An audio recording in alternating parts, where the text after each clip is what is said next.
Did you get a chance to check out my communication guide yet? If not, what are you waiting for?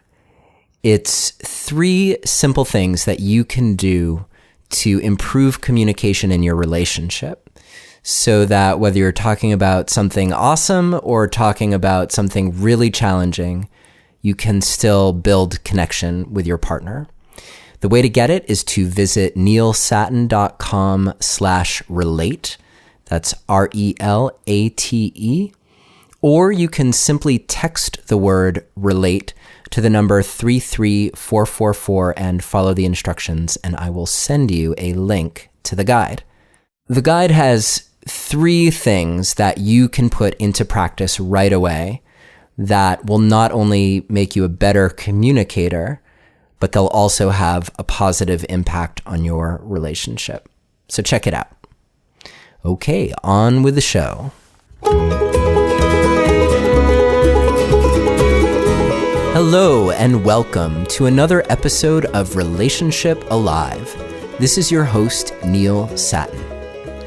I hope you got a chance to check out last week's episode with Sue Johnson, where we talked about attachment style and sex, and basically explained exactly why the more safety and secure attachment you can create in your relationship, the better sex, the better connection, and the more passion you're going to have with your partner.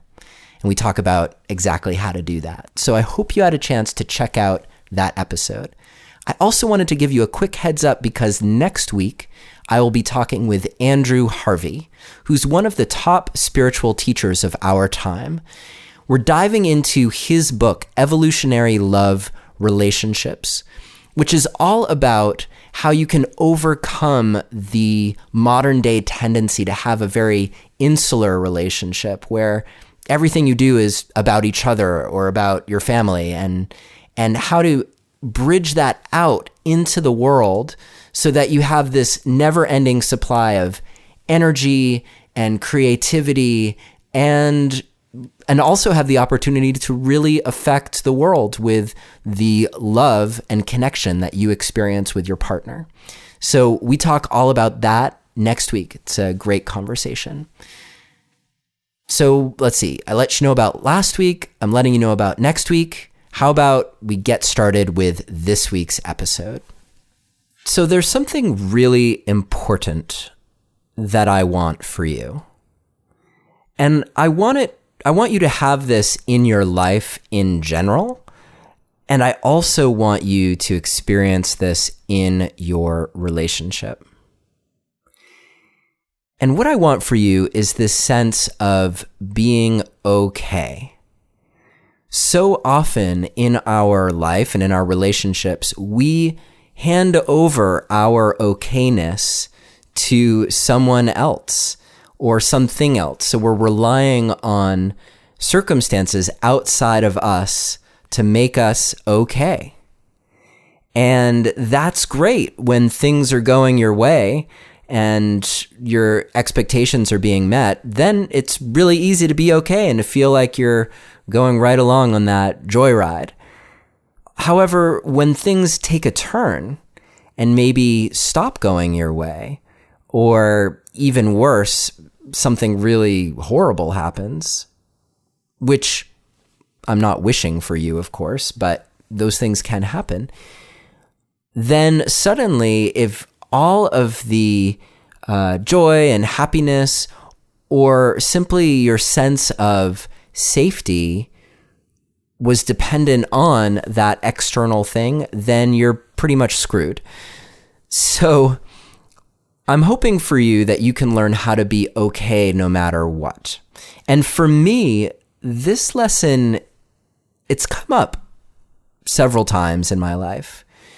But one of the most recent times happened during the time that Chloe and I were breaking up with each other.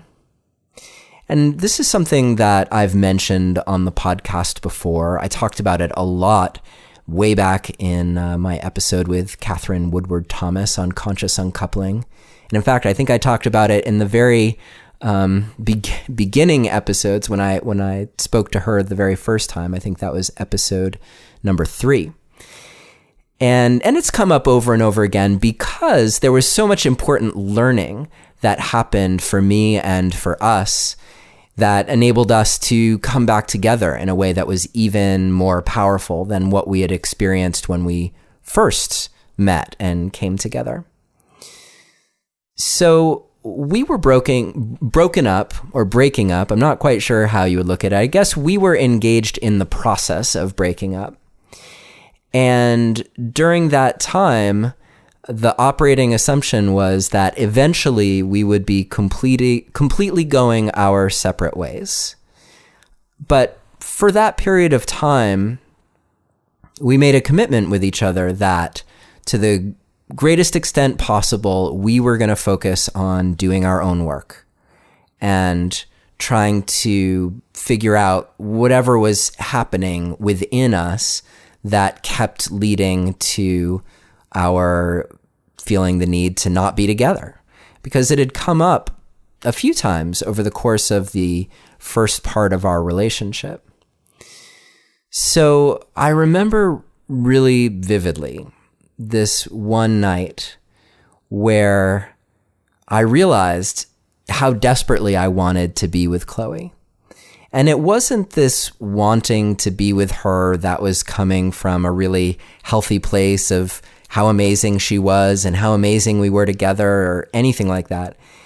It was this really deep, fear-based need to be with her. And if I couldn't be with her, then I felt this palpable sense of panic. And I remember this one night in particular where I was alone and this feeling came up for me really strongly. And immediately after that feeling came up of this really palpable, scared, oh my God, like what's going to happen if we can't be together, or she ends up with someone else, or, all of those things that were coming up. And I think my thoughts were racing and my heart was racing, and it felt a lot like panic. And I had all of these automatic things that I wanted to do. Primarily, I wanted to reach out and connect, and I wanted to connect with her first and foremost. So it would have been natural for me to shoot her a text just to sort of check in, because we were in communication during this time. In fact, we were still talking all the time. But there was something about reaching out to her in that moment that I recognized would have been more about helping me through that fear than actually solving anything. So I wanted to reach out to her, and I didn't. And then the next thing I wanted to do was reach out to a friend, and I didn't. And in that moment, I remember really clearly thinking, you know what? I need to get to the other side of this. I need to find out what this is all about. So I just lay there on my bed, and I felt the feeling that I was feeling. And even just remembering back to that moment, it comes over me, and not in a scary way, because I'm pretty much past that whole thing that I went through. And you're going to find out why in a moment. But in those moments of being there, lying in bed and just waiting and feeling the feeling and feeling the panic and the terror, and allowing my heart to race. And I realized that on some level, I didn't know what I needed in that moment. I thought I was scared. I thought I was alone. I thought I needed to reach out to someone, and I prevented myself from doing that. And in fact, by just being there in bed, I was preventing myself from doing all the things that I would normally do to deflect that uncomfortable feeling. Again, deepening the feeling, allowing me to feel it even more clearly within my body. And I got to feel exactly what was happening and how I was breathing and how my heart was racing. And because I wasn't sure what I needed, and because I was in the midst of something really painful, I actually did something that at the time I almost never did. And that was I asked within for help. And I think looking back on it, I wasn't just asking within, please help me, but I was also asking without. I was asking for some guidance from somewhere, some comfort, something beyond me, something to help me get through such deep pain and fear and panic that was coming up for me. And I didn't even know exactly what it was about. That would have made it easier. Oh, this is reminding you of the time when your parents sent you to your room, and none of that. It was just this raw terror that came over me. So I asked for help. And I remember really clearly this feeling that I had of one or two, I think it was two hands on my back. And at the time I was kind of lying on my side and I was just really feeling awful. But I felt, and it was such a clear sensation. And, there's no mistaking the feeling of someone putting a hand on your back. And I felt it so clearly that I knew on some level I was not alone. And that was a powerful feeling for me. But because the not aloneness wasn't coming from another person, it was coming from something within me, something in my connection to myself or to something greater. And I'm not going to pretend that I know exactly what it was. I don't know. But I do know that it had this huge impact on me and helped me calm down. And then as I was calming, I suddenly had this clear vision of needing to be held. And not only that, but I saw that I could hold myself in that moment. And that's what I literally did. I wrapped my arms around myself and I squeezed tight. And at the same time, I also offered gratitude to whoever, whatever was also providing me with that support of the hands on my back. Now, some of you in this moment might be thinking, whoa, that sounds a little out there. And I want to tell you that, I have a very practical approach to dealing with shit in my life. It's kind of a whatever works approach. And on the show, I've had, Sue Johnson and John Gottman, they're great examples. These are people whose work around relationship has been researched thoroughly and shown in the majority of cases to be really profoundly effective and helpful for people in their lives. And yet I also have found that kind of stuff doesn't always do the trick. It does sometimes, but it doesn't all the time. And if it did all the time, then we'd be all set, But the problem is that even when someone's work statistically works 87% of the time, what do you do in those other 13%? If you fall in there, are you just screwed? I don't think so. I think that there are all kinds of alternatives out there. So you've probably gathered from this show that I'm drawing upon so many resources because whatever works is awesome. Now granted, I don't want anyone to feel deluded, and that delusion is the way that you get to a thriving relationship.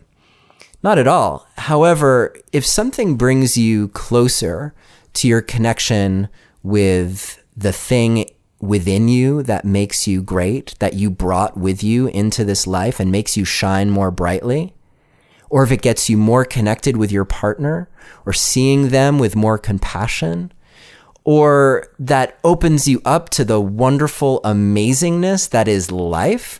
Because even if you're a strict materialist and you believe that there's a logical sequence that got you exactly to where you are, and from the very first protozoa in the ocean until where you stand today, you still got to admit it's pretty miraculous. It's pretty amazing. So for me personally, allowing myself to experience that wonder and that amazement is a huge part of how I thrive in my life, of how I stay optimistic, of how I keep growing and learning and thriving and keep connecting with Chloe.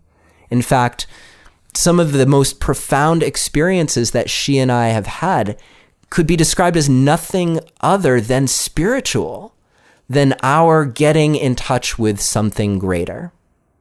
Now, for me, those have been profound, amazing experiences. And I hope that you have profound, amazing experiences too, whatever that means to you. So opening yourself up to what's profound and amazing in life and finding your way there by whatever means necessary, really.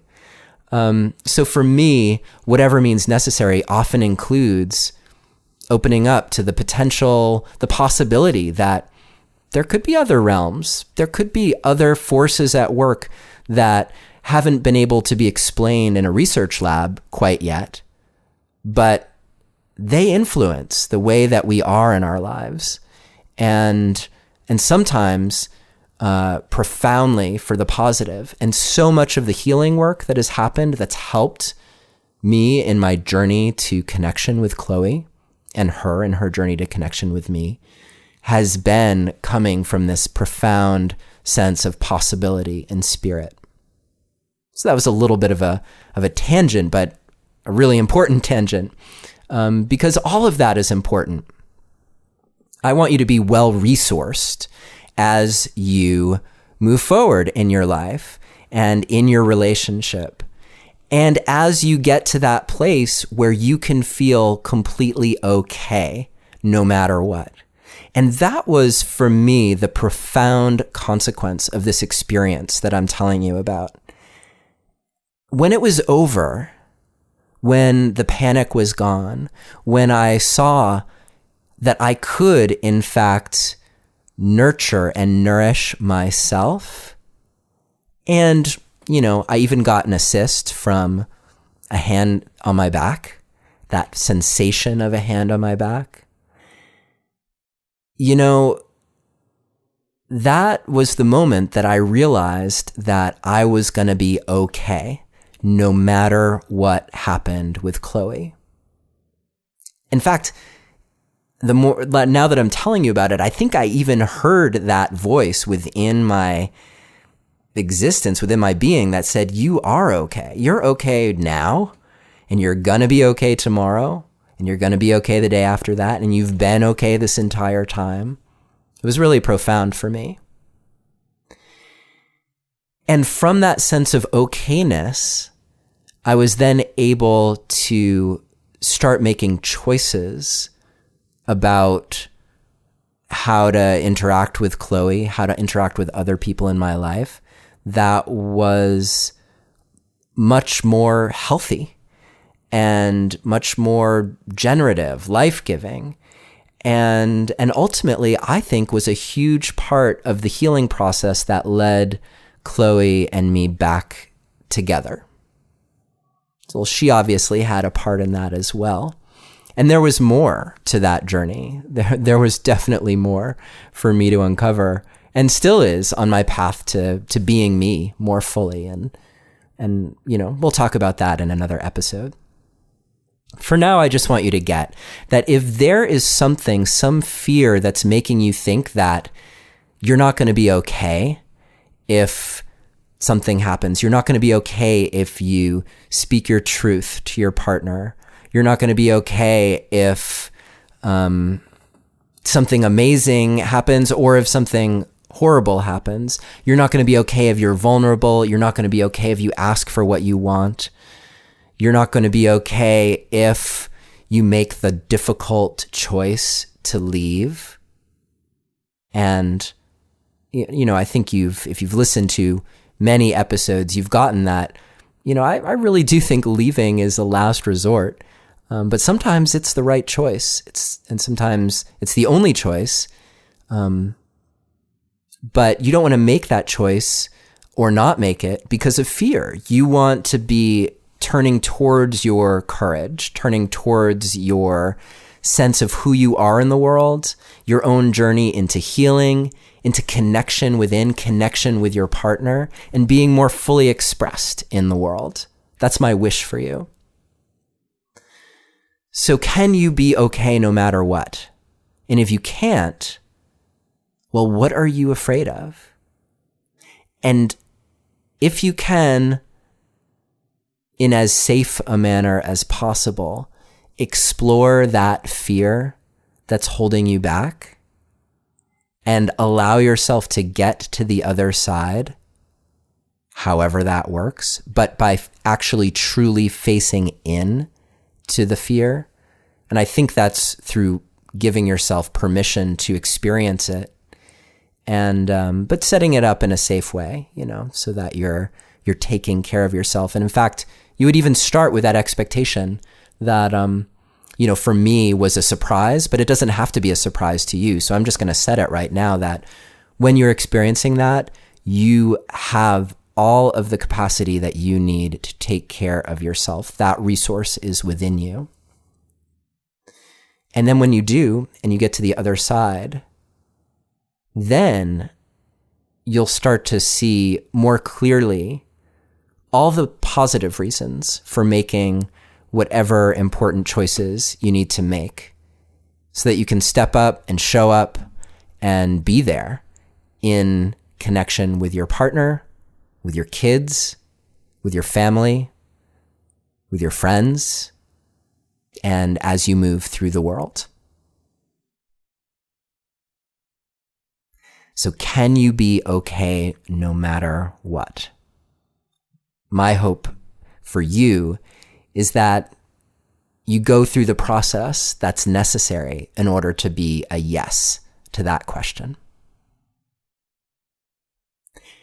Well, I hope this episode has been helpful and inspiring for you. It's been really great to be able to share a little bit more with you about my personal experience. And that one in particular was so profound for me that here I am, that's probably 3 years later, and it's still very vivid for me. So please join the conversation. Let us know about your answer to that question in the Relationship Alive community on Facebook. Or you can always drop me a line. My email is Neilius, Neilius, @neilsatin.com. I cannot promise that I will respond to your email because I do get a lot of email these days, but I will definitely read your email. And who knows, if you ask a question, I promise to keep you anonymous, but I might answer it in a future episode of the podcast. In the meantime, have a great week, and I'm wishing you and sending you so much courage in this journey of being okay no matter what, and maybe even better than okay. And I look forward to seeing you next week with Andrew Harvey. Until then, take care. Thank you for listening to another episode of Relationship Alive. If you like what you've heard and want to make it easier for other people to find out about us, please take a moment to subscribe to our podcast and to rate and review us on iTunes. If you have questions or comments or want to continue the conversation, you can always join our Relationship Alive community Facebook group. And for more information about today's episode, visit us online at neilsatin.com/podcast. Or you can always text the word PASSION, PASSION, to the number 33444 for more information. Finally, do you have a burning question that you're hoping we can have answered here on Relationship Alive, either for a future or past guest? Let me know and I'll see what I can do. Take care and see you next time.